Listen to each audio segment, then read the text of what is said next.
Throughout the years of doing a lot of self-work on myself,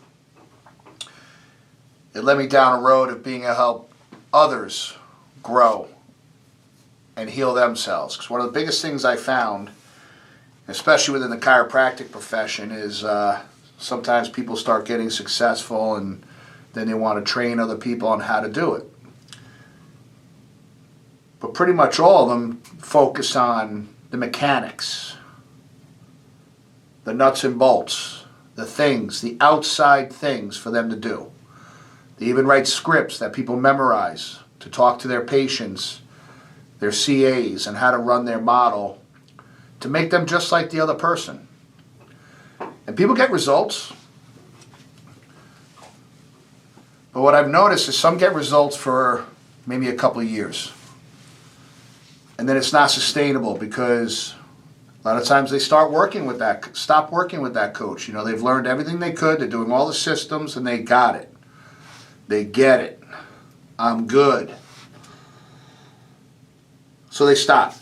And then all of a sudden, it's a slippery slope. They start coming back into the practice. Who they are starts showing up.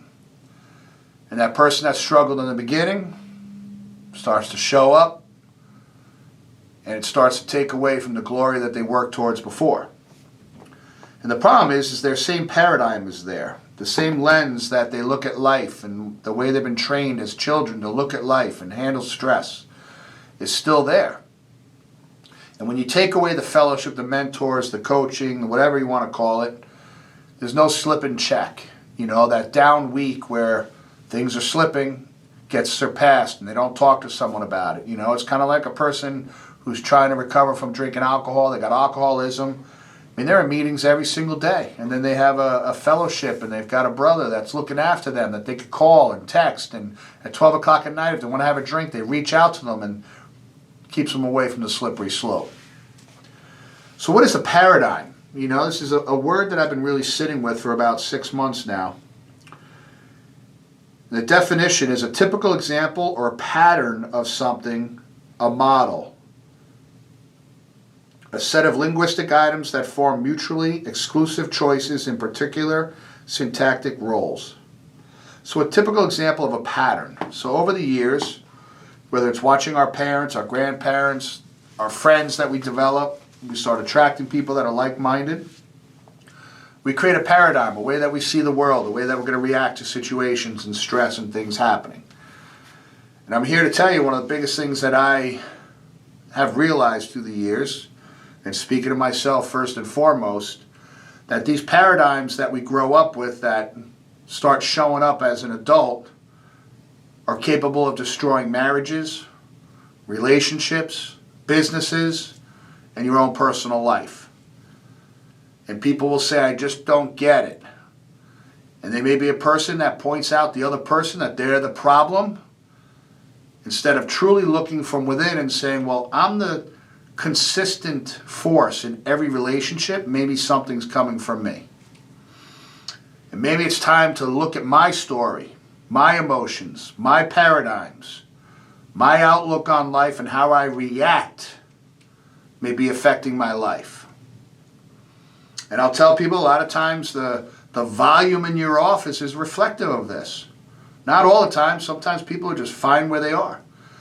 But I come across people every month that want to grow their practice and can't and don't know why. Until they learn about themselves. They find their suck. They engage the journey of you versus you and start to learn about the behaviors and their paradigms and see how those things are holding them back from their reactions, decisions they're making, and the way that they treat themselves and others.